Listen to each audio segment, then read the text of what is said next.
Hey, thanks for joining again. And in this video, I want to talk about grief.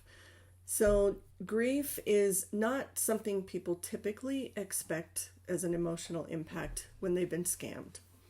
It's so if you think of grief like this, that any loss we experience, the emotion that comes from that is grief.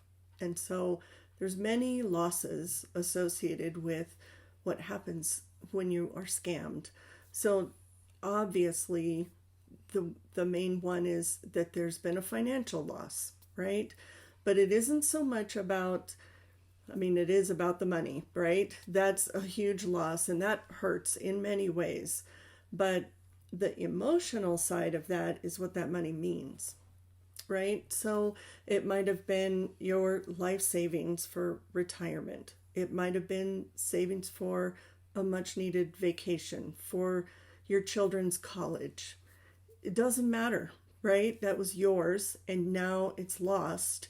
And whatever that meant to you and what that was for and all of that, it is loss that's going to bring some grief.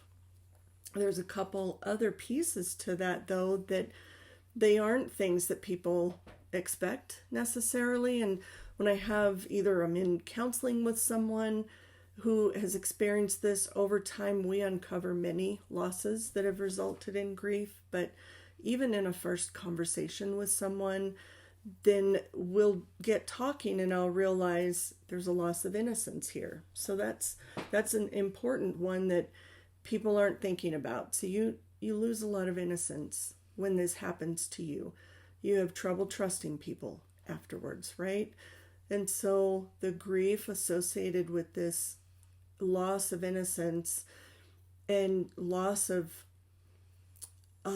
that trust that you used to have for people, and that ease that you used to go through life with, those things carry a heavy weight, right? And the second thing is the person you thought you were. So this is related to this identity change or impact on identity that happens for people.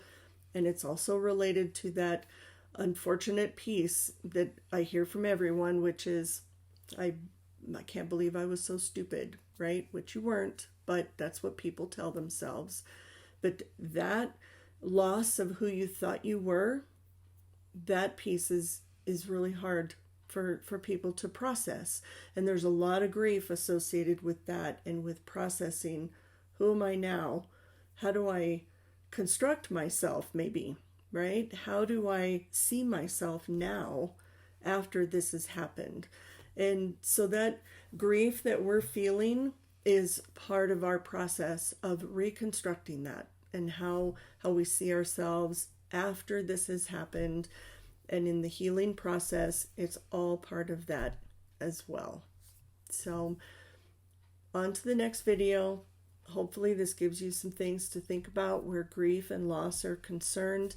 And hopefully there's some help to you here in understanding more about how this has impacted you. Thanks.